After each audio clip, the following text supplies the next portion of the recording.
Hello दोस्तों, नमस्कार, good morning everyone.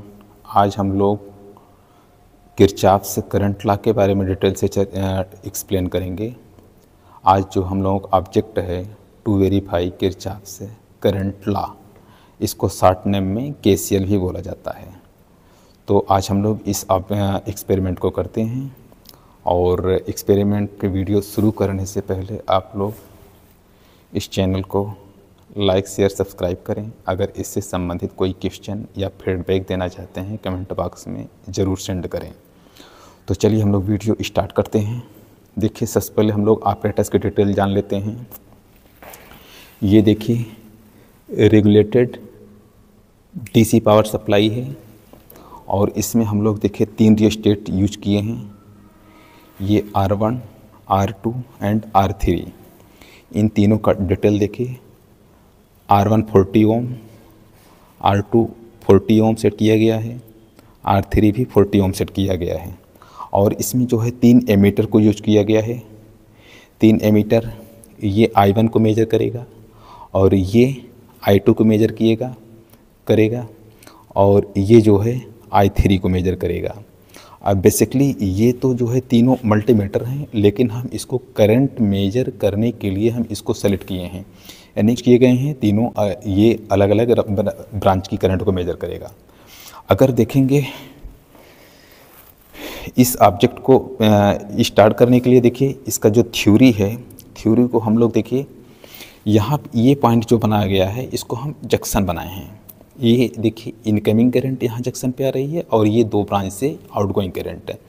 अगर देखा जाए तो ये रियोस्टेट से जो है करंट इस एमीटर में आ रहा है, इस एमीटर से होते हुए इस ब्रांच पे आ रहा है और इस ब्रांच से जो है एक करंट जो है इस एमीटर से होते हुए रियोस्टेट से सीधे सोर्स पे पहुंच रहा है।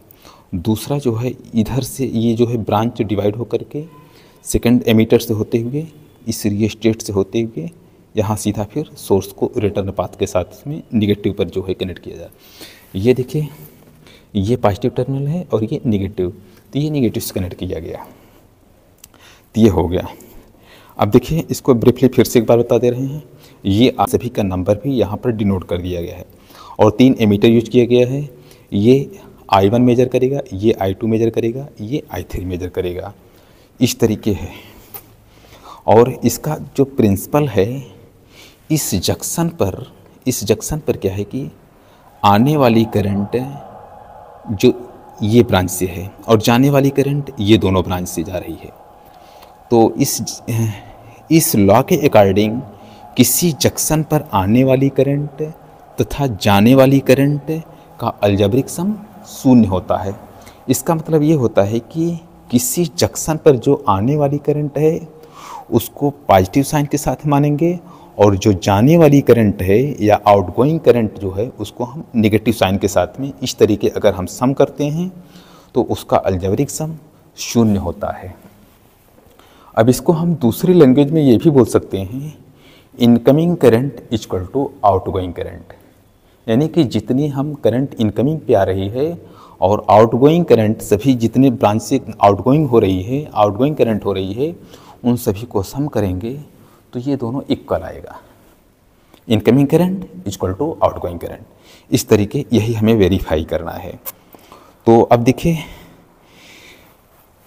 इस ब्रांच से आ रही है, इस दोनों ब्रांच से जा रही है। तो अब इसको ऑन कर रहे हैं, इसकी वैल्यू जो है आप लोग फटाफट नोट कर लीजिए। चलिए देखिए, सबसे पहले हम 5 वोल्ट पर सेट करते हैं।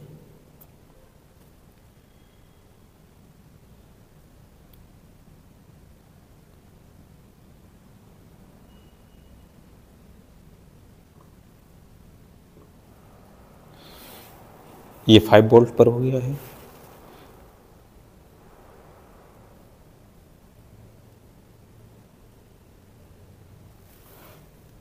Five volt.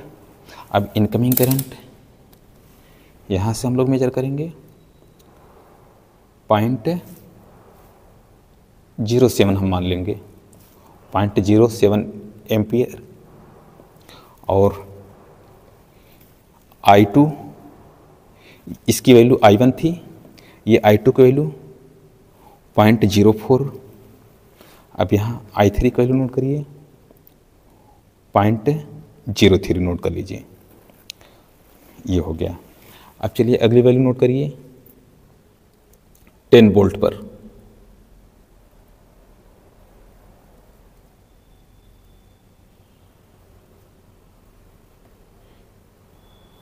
चलिए 10 वोल्ट पर नोट करिए।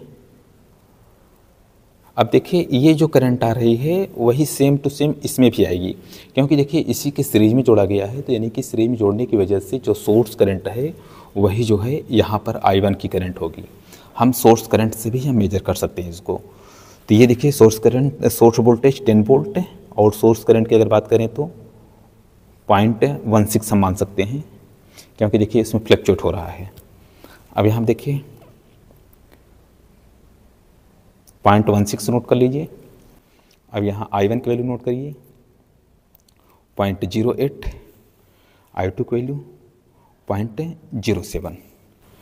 अब चलिए अगली वैल्यू नोट करिए 15 वोल्ट पर।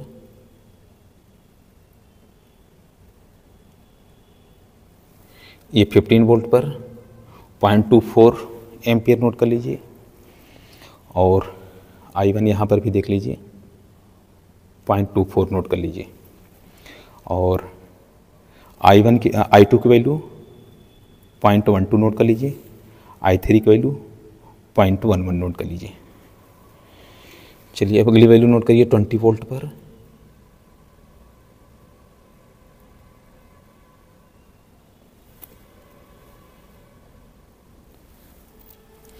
वोल्ट पर 0.32 कर दीजिए। यहाँ पर भी देख लीजिए 0.32 और I2 की वैल्यू 0.16 कर दीजिए, I3 की वैल्यू 0.16। चलिए फिर 25 पर नोट करिए।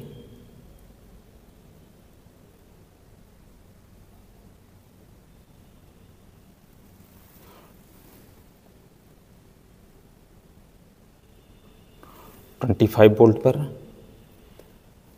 0.40 कर दीजिए, 0.40। यहाँ देखिए 0.40, I1 की वैल्यू 0.40, I2 की वैल्यू 0.20 कर दीजिए, I3 की वैल्यू 0.20। अब चलिए 30 वोल्ट पर नोट करिए।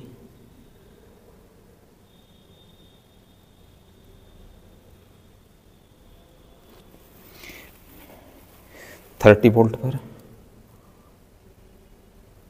0.47 कर दीजिए।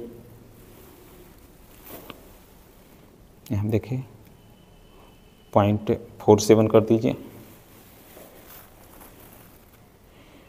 0.24 कर दीजिए, यहाँ पर 0.24 कर दीजिए। अब ये वैल्यू देखिए कुछ फ्लक्चुएशन हो रही है, इसको 0.48 कर सकते हैं। देखिए इसमें एक्चुअल हम लोग रीड नहीं कर पाएंगे। यहाँ पर रीडिंग एवं डायग्राम दिखाया गया है और जिनको आवश्यकता है इसको नोट कर सकते हैं। तो इसमें कुछ वैल्यू अगर इरर आ रहा है तो उसको इरर, इसीलिए हम परसेंटेज में एक इरर का कॉलम रखते हैं। तो जितना परसेंट इरर रहता है उसको हम दिखा देते हैं। तो ये हो गया। अब देखिए इस वीडियो में हम देखा जाए तो इनकमिंग करंट कितना आ रहा है इसमें? इनकमिंग करंट लगभग 0.48 आ रहा है और आउटगोइंग ये I2 प्लस I3 इसमें 0.24 आ रहा है, इसमें भी 0.24 आ रहा है। इन दोनों को अगर सम करेंगे तो लगभग 0.48 के आसपास में आ रहा है। तो यही हम लोगों को वेरीफाई कर रहा है। अब यहाँ पे देखिए आप लोगों को ये कन्फ्यूजन नहीं होना चाहिए। जैसे मान लीजिए यहाँ पर इनकमिंग ब्रांच केवल एक से आ रही है, केवल एक ब्रांच से आ रही है। अब इस जंक्शन पर एक ब्रांच के बजाय दो ब्रांच भी हो सकती है, 3 ब्रांच, 4, 5, 6, 7, 8 इनकमिंग ब्रांच हम कई हो सकते हैं। इसी तरीके आउटगोइंग ब्रांच भी कई हो सकते हैं। अब यहाँ पे 2 दिखाया गया है, लेकिन 2 के बजाय 3, 4, 5, 6, 7, 8 चाहे जितने बढ़ा दिया जाए, यानी कि इनकमिंग की सभी अलग से जोड़ लिया जाए, आउटगोइंग को सभी जोड़ दिया जाए, तो दोनों देखेंगे तो इक्वल आएगा। तो यही किरचॉफ करंट लॉ में हम लोगों को वेरीफाई करना होता है। तो इसके अकॉर्डिंग जो है ये वेरीफाई किया जाता है।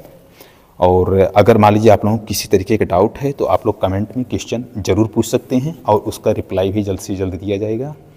और यह वीडियो बस यहीं पर समाप्त करते हैं और वीडियो देखने के लिए धन्यवाद।